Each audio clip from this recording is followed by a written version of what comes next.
சிறுத்தையின் தைரியம். பசங்களா, உங்களுக்கு தெரியுமா காட்டுல ரொம்பவும் பலமான வேகமான விலங்கு எது அப்படின்னு?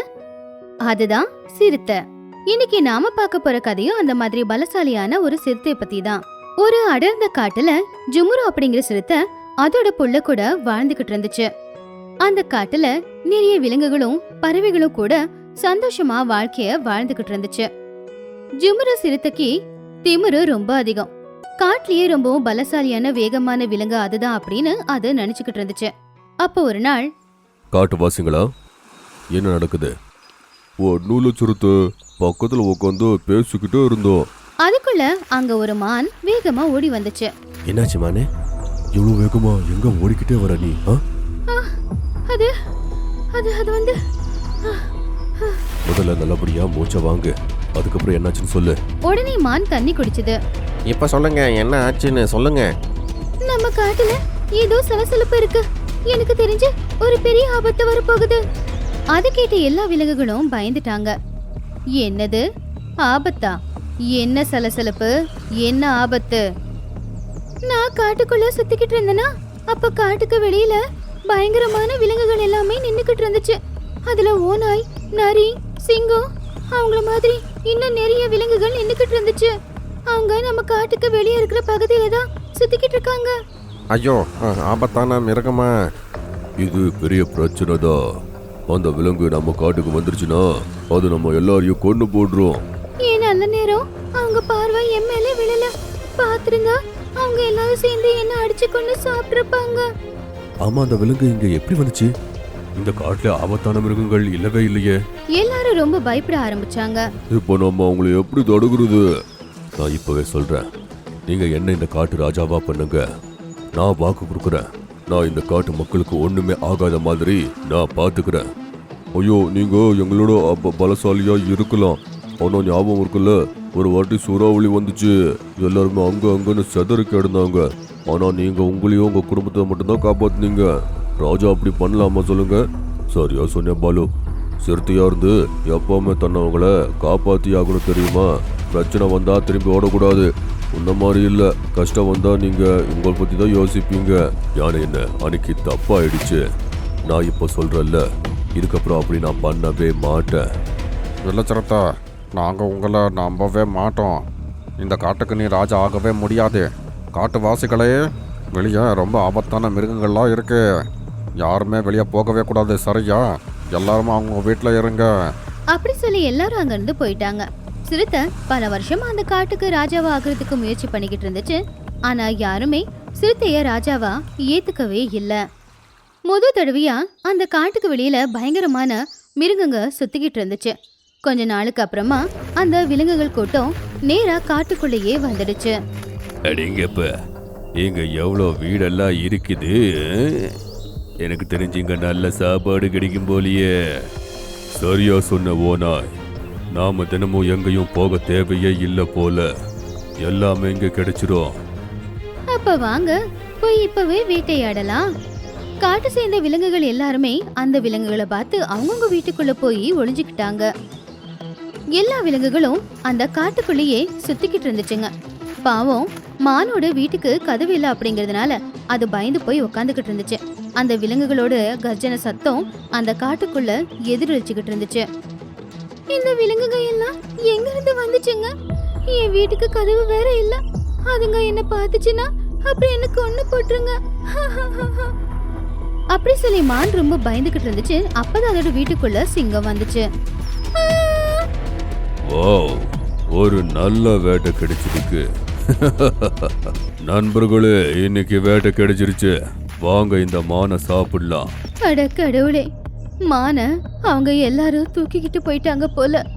இவங்க எல்லாரும் ரொம்ப மோசமானவங்க போல. இவங்க கிட்ட இருந்து தப்பிச்சுதான் வாழணும். சாப்பிட்டதுக்கு அப்புறமா, இன்னைக்கு ரொம்ப நல்லா இருந்துச்சு. நண்பர்களே, நாம இந்த மலையிலேயே நாம வீட ஆக்கிக்கலாம். காடும் இங்க பக்கத்துல தான் இருக்கு. நாம தினமும் காட்டுக்கு போய் வேட்டையாடி சாப்பிடலாம். இங்க உட்காந்து சந்தோஷமா சாப்பிடலாம். இது நல்ல யோசனை தான் சிங்கம். எப்படியும் நம்ம காட்டுல நமக்கு சாப்பிட சாப்பாடு தான் கிடைக்க மாட்டேங்குதே.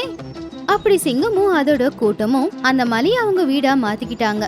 இப்படியே பல நாட்களும் போய்கிட்டு இருந்துச்சு. அவங்க எல்லாரும் அப்படி பண்றத பார்த்து மத்தவங்க எல்லாருமே ரொம்பவும் பயந்து போய் வீட்டுக்குள்ளாரியே இருந்தாங்க. யாருமே வீட்டை விட்டு வெளியில வர்றதே இல்ல. இன்னொரு பக்கம் ஜுமுரு சிறுத்தையும் அதோட புள்ள கூட சேர்ந்து குகையிலேயே நாள் பூரா இருந்துச்சு. ஒரு நாள் ஜுமுரு சிறுத்தை அதோட வீட்டுல தூங்கிக்கிட்டு இருந்துச்சு. அப்பா தூங்கிட்டாங்க, நான் வெளியே போய் விளையாட போறேன். சிண்டு சிறுத்தை குகையை விட்டு வெளியில வந்ததும் அந்த பயங்கரமான விலங்குகள் கூட்டம் அங்க வந்துச்சு. சிறுத்தை குட்டியா? நண்பர்களே, அத பொடிங்க. அவங்க சிண்டுவை பிடிச்சிட்டாங்க. அதுக்கப்புறமா சிண்டுவை அவங்க இடத்துக்கு தூக்கிக்கிட்டு போயிட்டாங்க. அதுக்கப்புறமா காட்டுல இருக்கிற விலங்குகள் எல்லாருமே வெளியில வந்தாங்க. இன்னைக்கு அந்த சிங்க ஃப்ரெண்ட்ஸ் சிறுத்தை குட்டியா தூக்கிட்டு போயிட்டாங்க. தெரியலையே இந்த விலங்குகள் எல்லாம் நம்ம காட்டை விட்டு எப்ப போகும்னு. அப்பதான் ஜுமுரு சிறுத்தை வெளியில வந்துச்சு. சிண்டுமா, சிண்டு எங்க இருக்க நீ? சிறுத்தண்ணே, உங்க குழந்தைய அவங்க தூக்கிட்டு போயிட்டாங்க. என்ன? சீக்கிரமா போய் உங்க குழந்தைய காப்பாத்துங்க போங்க, இல்லைன்னா உங்க குழந்தைய கொண்டு சாப்பிட்டுருவாங்க. நண்பர்களே, நீங்க எங்க கூட வாங்க ப்ளீஸ். என் குழந்தை ஆபத்துல இருக்கு, நாம அவங்கள காப்பாத்தியே ஆகணும். நாங்க இதுக்கு வரணும். நீ எப்பவுமே சொல்லுவல்ல நீ ரொம்ப சக்திசாலின்னு. நீ போய் அந்த குழந்தைய ஆபத்தான மிருகத்திலிருந்து காப்பாத்து. ஆனா நான் தனியா என்ன பண்ண முடியும்? அவங்க எத்தனை பேர் இருக்காங்க, நான் எப்படி தனியா சண்டை போடுவேன்? அப்படியா? நீ இந்த காட்டுக்கு ராஜாவாகணும்னு நினைச்சல்ல. நீ உன்னோட குழந்தைய காப்பாத்தி கூட்டின்னு வந்தனா நீ ரொம்ப சக்திசாலின்னு எங்க எல்லாருக்குமே புரிய வரும். அதுக்கப்புறம் இந்த காட்டோட ராஜாவா உங்களை நாங்க ஆக்குறோம். சிறுத்தை இப்போ சிக்கல்ல மாட்டிக்கிட்டு இருந்துச்சு. ஒரு பக்கம் அதோட புள்ளைய காப்பாத்தி ஆகணும், இன்னொரு பக்கம் இவங்க எல்லாருக்குமே தன்னுடைய பலத்தை நிரூபிச்சு ஆகணும். யாருமே சிறுத்தைக்கு துணையா வரோன்னு ஒத்துக்கவே இல்ல. கடைசியில வர வழி இல்லாம சிறுத்தை புள்ளைய தேடிக்கிட்டு அந்த விலங்குகள் இருக்கிற இடத்துக்கு வந்துச்சு. நான் எதுக்கு பயப்படுறேன்? நான் ஒரு சக்திசாலி சிறுத்தை. என்னால யாரை கூட கொல்ல முடியும். நான் ரொம்ப சக்திசாலி. நான் அவங்கள கிழிச்சு எரிய போற பாரு. அப்போ வழியில அந்த சிறுத்தை ஒரு சாமியார பாத்துச்சு. சிறுத்தையே, இவ்வளவு கோவத்துல நீ எங்க போற? சிறுத்தை சாமியார் கிட்ட எல்லா விஷயத்தையுமே சொல்லுச்சு. சிறுத்தையே, ரொம்ப அதிகமா உன்னை பத்தி யோசிக்காத. அவங்க எல்லாருமே உன்னை விட ரொம்ப சக்திசாலி. அவங்க உங்களை கொன்னு போட்டுருவாங்க. பாபா, நானும் சும்மா ஒன்றும் இல்லை, பார்த்துக்கிட்டே இருங்க. அவங்கள நான் என்ன பண்றேன்னு நீங்க பாப்பீங்க. சிறுத்தையே, ஒரு குச்சியை நம்ம சுலபமா உடைச்சு போட்டுடலாம். ஆனா நிறைய குச்சிங்க ஒன்னா இருக்கும்போது அதை நம்மளால எப்பவுமே உடைக்கவே முடியாது. இந்த யுத்தத்துல நீ நிச்சயமா ஜெயிக்கணும்னா நீ சக்தியால இல்ல, உன்னோட புத்தியால, திறமையால மட்டும்தான் ஜெயிக்க முடியும். எனக்கு புத்தி இருக்கு, திறமை இருக்கு. இந்த யுத்தத்துல நான் கண்டிப்பா ஜெயிப்பேன். சிறுத்தை அங்கிருந்து போக ஆரம்பிச்சது. அப்போ சாமியார் அதுக்கு ஒரு குச்சிய கொடுத்தாரு. சிறுத்தைய, இதான் உன்னோட கடைசி முடிவா இருந்தா இந்த மந்திர கோலை நீ வச்சுக்கோ. இது ரொம்ப அற்புதமானது. இது உன்னை பிரச்சனையில இருந்து கண்டிப்பா காப்பாத்தும். சிறுத்தை சாமியார் கொடுத்த அந்த குச்சியை எடுத்துக்கிட்டு அந்த பயங்கரமான கொடூரமான மிருகங்கள் இருக்கிற இடத்துக்கு வந்துச்சு. அங்க எல்லாருமே நின்னுக்கிட்டு இருந்தாங்க. அவங்களுக்கு நடுவுல சிண்டு நின்னுக்கிட்டு இருந்தான். என்னோட குழந்தை. அப்படி ஜுமுரு சிறுத்தை அந்த 3 விலங்குகளையும் தாக்க ஆரம்பிச்சது. ஆனா அந்த 3 விலங்குகளும் சேர்ந்து ஜுமுரு சிறுத்தைய கை கால் எல்லாத்தையுமே கயிறால கட்டி போட்டுட்டாங்க. அப்பா, ஏய், என்ன விட்டுருங்க. உனக்கு என்ன தோணுது சிறுத்தையே? எங்க கிட்ட இருந்து உன் குழந்தைய காப்பாற்ற முடியும்னு நினைக்கிறேன். இங்க பாரு சிறுத்தைய, உன்னோட குழந்தைய எப்படி பிச்சு சாப்பிடணும்னு நீ பாரு. எல்லாருமே சிண்டுவை தூக்கிக்கிட்டு பக்கத்துல இருக்கிற குகைக்குள்ள போனாங்க. நான் என்னோட குழந்தைய காப்பாத்தி ஆகணும். சிறுத்தை அந்த கயிறு கழட்ட முயற்சி பண்ணுச்சு. ஆனா அதால கழட்டவே முடியல. இந்த கயிறு எதுக்கு ஆவர மாட்டேங்குது? அப்பதான் அதுக்கு சாமியார் சொன்னது ஞாபகத்துக்கு வந்துச்சு. சாமியார் சொன்னாங்க, நான் சக்தியால இல்ல, என்னோட புத்தியை தான் பயன்படுத்தணும்னு சொன்னாங்க. மந்திர கோல், இந்த கயிறை அவுத்து விடு. அப்படி சொன்ன உடனே அந்த மந்திர குச்சி சிறுத்தையோட கயிறை அவுத்துச்சு. உடனே அந்த சிறுத்தை குகையை நோக்கி ஓடுச்சு. மந்திர கோல், உள்ள இருக்கிற கெட்டவங்கள கொன்னு போட்டுரு. இல்ல சிறுத்தை, யாரோட உயிரும் என்னால எடுக்க முடியாது. நான் நல்லதுக்காக மட்டுமே படைக்கப்பட்டவ. நான் தனியா இவங்க கிட்ட கண்டிப்பா சண்டை போட முடியாது. இப்போ என்ன பண்ணட்டும்? அப்பதான் சிறுத்தைக்கு ஒரு யோசனை வந்துச்சு. மந்திர கோலே, நீ அவங்க கண்ணு தெரியாத மாதிரி பண்ண முடியுமா? செய்ய முடியும், ஆனா நிரந்தரமா இல்ல, வெறும் 10 நிமிஷத்துக்கு மட்டும். சரி.